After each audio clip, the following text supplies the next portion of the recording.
The word is unpredictable.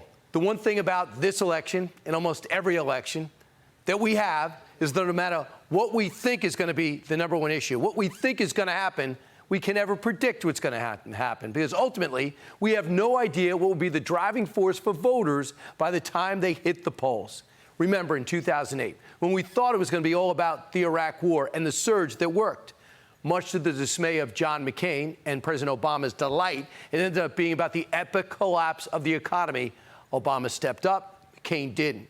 2020, despite impeachment and a farcical Russian hoax, Trump was cruising to re-election until a once-in-a-lifetime pandemic turned everything on its head, handing Biden in the basement and put him in the White House. And even in the 2022 midterms, an undeniable red route I thought was going to happen, but somehow it turned into what almost was a blue wave thanks to the overturning of Roe v. Wade, putting abortion front and center, highlighting the inability of the GOP to sell their pro-life cause. So, as we approach 2024, I know I can't predict the unpredictable, but if I were a betting man, I would put my money on this issue: illegal immigration and the utter collapse of our southern border. It seems intentional because nobody thought this was going to be a major issue, especially Joe Biden. He didn't see it coming. For Governor Kathy Hochul, who is publicly blaming President Biden for the migrant surge. All of us are going to be impacted by this. I said it last year when we had 15,000, and I'm telling you now with 110,000, the city we knew we're about to lose.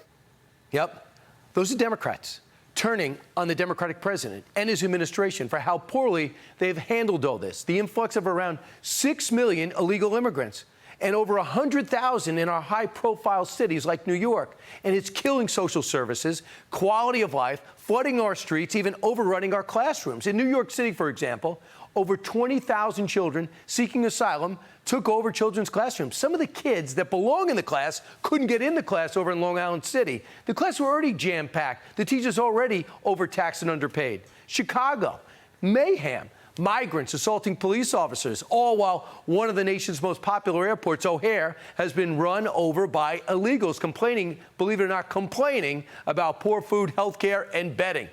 Remember when then Mayor Lori Lightfoot kicked all the homeless out of there? Maybe he was just making room for the illegal immigrants. So, while blue states are starting to revolt and complain over the Biden broken border, which he did, they still somehow can't help but put the blame on a man who has not held office for 3 years. The migrants. This is a national problem. It should be handled by the national government. But let's be clear. This mess is Trump-like Republicans' mess. That Trump Republicans created this mess. 30 years since we've discussed immigration, and we're going to blame this president for the problems. For God's sake, how about ourselves? Are you kidding?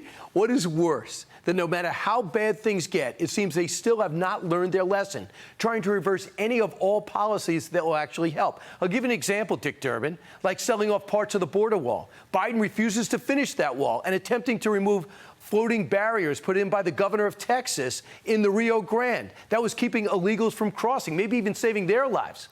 I don't get it, and I'm sure I will never truly get it. But what I do know is this issue is not going away, and it just might be the pivotal issue in this entire 2024 election. Hey, Sean Hannity here. Hey, click here to subscribe to Fox News YouTube page and catch our hottest interviews and most compelling analysis. You will not get it anywhere else.